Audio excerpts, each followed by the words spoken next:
Hello అండి, welcome back to our channel. ఈ video అయితే ఎండ్ వరకు చూడండి. ఫుల్ ఇన్ఫర్మేషన్ ఉంటుంది. ఇప్పుడు వెదరు చేంజ్ అయిపోయింది కదా, సో చాలామంది పిల్లలకైతే ఫీవర్స్ వస్తున్నాయండి. ఫీవర్స్ అన్ని చోట్ల ఉన్నాయి.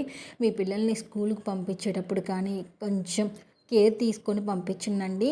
ఇప్పుడు ఒకవేళ మీ పిల్లలకి కనుక ఫీవర్ కోల్డ్ ఉంటే కనుక స్కూల్కి అయితే పంపించమాగనండి. ఎందుకంటే వైరల్ ఫీవర్ లాగా వెంటనే స్ప్రెడ్ అయిపోతుంది.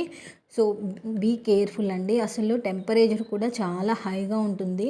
ఎలా ఉంటుందంటే ఫస్ట్ లూజ్ మోషన్స్ అవుతున్నాయి, తర్వాత ఫీవర్ వస్తుందండి. ఫీవర్లోనే కోల్డ్ కాఫ్ కూడా వస్తుంది. సో బీ కేర్ఫుల్ అండి. వెదర్ అన్నది కంప్లీట్గా ఒకేసారి చేంజ్ అయిపోయేసరికి వైరల్ ఫీవర్ లాగా ఈజీగా వెంటనే స్ప్రెడ్ అయిపోతుంది.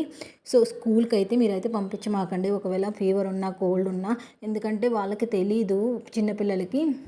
సో మా బాబుకి అయితే 3.5 years అండి. సో మేము రీసెంట్గానే వాడిని స్కూల్లో జాయిన్ చేసాము. వాడి స్కూల్లో జాయిన్ చేసిన 4 daysకి వాడికి లూజ్ మోషన్స్ అయితే స్టార్ట్ అయ్యాయి. ఫస్ట్ 2 days లూజ్ మోషన్స్ అయ్యాయి. సో లూజ్ మోషన్స్ తగ్గాయేమో అనుకునే లోపే వెంటనే ఫీవర్ ఎఫెక్ట్ అయిందండి. వాడికి ఫీవర్ కూడా 99, 100 చూపిస్తుంది. వాడికి చాలా అంటే చాలా ఫీవర్. అండ్ వాడు ఎంత నీరసం అయిపోయాడంటే అసలు ఎంత యాక్టివ్గా ఉంటాడోనండి మా బాబు. కానీ వాడు అంత మోషన్స్ అయినా కూడా ఎప్పుడూ నీరసంగా లేడు. బట్ ఆ ఫీవరు రాగానే వాడు ఎంత నీరసంగా అయ్యాడంటే చాలా అంటే చాలా నీరసంగా అయ్యాడండి. మందు పోసి ఒక 15 minutesకి 30 minutesకి తగ్గిపోతుంది. వాడు యాక్టివ్ అయిపోతున్నాడు. మళ్ళీ వితిన్ 4 hours 5 hours మళ్ళీ ఫీవర్ అనేది వస్తుందండి. సో టెంపరేచర్ అయితే అస్సలు కంట్రోల్ అవుతుంది. బాడీ అయితే హీట్ అయితే అలానే ఉంటుంది. అసలు ఎంత హీట్ ఉంటుందంటే బాడీ అసలు చాలా అంటే చాలా హీట్గా ఉంటుందండి. సో బీ కేర్ఫుల్ అండి. చాలా జాగ్రత్తగా ఉండండి.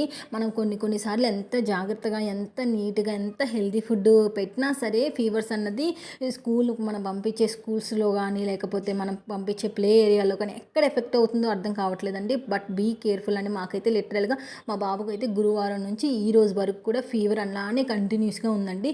సో మేము భయం వేసి హాస్పిటల్కి తీసుకుని వెళ్తే హాస్పిటల్లో ఏమన్నారంటే ఇది వైరల్ ఫీవర్ అమ్మ, అలానే వస్తుంది, డోంట్ వర్రీ అని అంటున్నారు. మీరు కూడా అండి ఏముండదండి, వాళ్ళు యాంటీబయాటిక్ అండ్ సిరప్సే ఇస్తారు. సో మనం కంటిన్యూస్గా వాళ్ళని చెక్ చేసుకుంటూ మనం మంచిగా ఫీవర్ది అండ్ యాంటీబయాటిక్ 2 days చూడండి. 2 days తర్వాత కూడా ఫీవర్ తగ్గకపోతే కనుక యాంటీబయాటిక్ అయితే కంపల్సరీగా యూస్ చేయాలండి. యాంటీబయాటిక్ వేసిన తర్వాత ఈరోజైతే కొంచెం మా బాబుకు పర్లేదు, ఫీవర్ రాలేదు, కంట్రోల్లో ఉంది. బట్ కోల్డ్ది కూడా మనం సిరప్ వేయాలండి వాళ్ళకి, ఓకేనా. ఎవ్రీ 6 hours ఒకసారి ఫీవర్ది అయితే కంపల్సరీగా వేయాలి. ఫీవర్ తగ్గింది కదా అని చెప్పి యాంటీబయాటిక్ అయితే ఆపకూడదండి. Antibiotic 3 days morning and evening కంపల్సరీగా వేయాలి, ఓకేనా.